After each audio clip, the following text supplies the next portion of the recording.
Right, just in qualifying in the XL that we picked up. Not bad, the car was real compliant. I just need to pull my socks up, so had a 16.0 for qualifying, need to get about 2 seconds out of that to be where I think the car should be. That'll get us well into the top 10 and in with the fight. So I'm out of 15, I'm not last. A couple of guys behind me, 3 guys behind me, so move the way up the pack and have a blast. This is more just for fun since I broke the skyline yesterday. And the XL category, if you want to get seat time and if you just want to drive, it is legit the best category out. You know, always grids of 15, 16, 70, over 20 cars sometimes. Really good driving. Some of the guys at the front are really quick, really good drivers. And the XLs, they've got no horsepower. So it's not like in the sports sedans where you just press the button, get another 50 horsepower or compensate with giant tyres. These, it's all about corner speed. And, you know, I was over braking into the bowl, I could feel that. Couldn't get it into 7, so we'll work on that, get out for the next one. I'm not going to change anything for race 1. Race 2, I might drop the sway bar off if I'm still sledging through 7. But we'll just see how it goes. Just in for having a rad day. Cheers.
So after what was pretty messy start in the XL, got into the groove, got the positions back that I lost off the start line. What I did wrong is I was asleep on the line, which you can see when the lights go out, but I also went first, second, fifth, and just had a brain meltdown. And by the time I realised I was in fifth, I got back to third and back into it and just lost too much ground. It was kind of not really good, to be honest. Once I got back into the groove of it, it was really good. Good to be pedaling again. XLs are a really fun category, really different to anything else. The front wheel drive platform, like, you got to set them up so differently to what you'd expect. This car needs a lot more setup in it, but it'll get there. It's not too bad to not last, and only done a handful of laps in it. Seating position is really comfortable. It's just getting the rest of it together. Once I got my head around it, it started to catch up a few more positions. It was kind of funny. Nathan, he was in the red car behind me. He had to start from pit lane. That car's got it's one of my old ones. It's got a few more good bits in it now, and I made a bit of a mistake into turn 4, and had a bit of a whoopsie, and he came around the inside of me and just cleared off. Those Super Shocks, they're just so good. Their strength is really turn 4. That's where you see the cars on Super Shocks just sort of pitch in and take off. It's really cool to see, and just looking forward to getting some better shocks under this one, getting an exhaust on it and getting it humming. But I was really stoked to keep moving forward a bit. Kind of enjoyed it. It's really close racing. So race 2, I was a bit better at catching up to the pack in front of me, not letting them get such a stretch on me beforehand. This race ended up with a yellow flag not long after this point, and that was sort of the end of it. We did the last, I think, 4 laps under safety car, and there's not much you can do about it when that happens. It's just the way it is. That's racing, so that's why you can't let the pack get away from you. You can't have a bad start. you've got to make those moves count on turn one, especially with close category racing like this. You know, compared to a sports sedan, you can just you know, you can put more tyre into the car, you can put more power into the car. Cars have different characteristics, whether faster or slower in different parts of the track. With this, everyone's fairly equal, and the guys at the front have just pounded those laps out and got the setups dead right. But that's the nature of racing. Got a pretty sweet swap from Bag of Photos. He got it coming around, and then we're into race 2 under lights. Again, I fluffed the start of it. Race 3 I got the start heaps better, but unfortunately the GoPro went flat halfway through this, so that sort of sucked. But yeah, I got all the positions back again, went around the inside here, and just had a really good run to the end of the race. It sort of sucks that the GoPro went flat, because like I said, this race was a lot better. I pulled back up to the pack, made a good pass, had a good tussle the whole way to the end of the race with O'Donnell in front there. He made a small mistake on the last turn where he managed to spin the car around and tag the side of me, but you know, there's no malice in it. It's just racing. It's just one of those things that happen. So it just shows how close these things are. But, you know, we had a good dip through. The coverage is pretty crap at night time. I think I might have to put one of the later model GoPros I've got in the battery.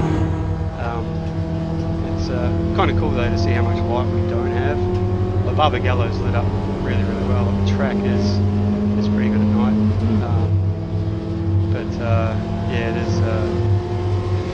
I enjoy nighttime racing. It changes the characteristics of everything. Changes, all your markers change. Track's different. Track behaves differently. Everyone drives that a little bit differently, and it's just kind of cool. So I enjoy it. Bring it on. So plans with this car is I brought it on the fly. I got offered it too cheap to refuse, really. So I've got the new Super Shocks coming for it, which are mandatory for these things. Everyone has to be on the new dumbed down Super Shock combo. I've got to rebuild the exhaust because it's got a stock midsection, which is no good. You can see it hurts it on power in some places compared to the faster built cars. So I'll get that exhaust done. I don't know if it's giving away secrets or whatever. From everything I've done with them so far, the off-the-shelf exhausts are pretty good, but all the really good ones, the secondary pipe is a lot longer than where they run twin. So we'll make one this time that has that secondary pipe being a lot longer in the car, and yeah, get the new Super Shocks on it set up. I really think, you know, even though it's a sedan, it's just under 100mm longer, about 50 kilos heavier than the coupes. But there's a few more things to put on this car to get the weight down, get it on that 1,000 kilo weight limit, and I think the length won't hurt it. Probably help it if anything on the faster corners. And I really think this car's a good 14-second, high 13-second car with the right coilover setup. We got down to a low 15 in the race, which is normally a good mid-pack time, but everyone had excelled so much through the year, so bring on next year, we'll get it set up.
Which is really good.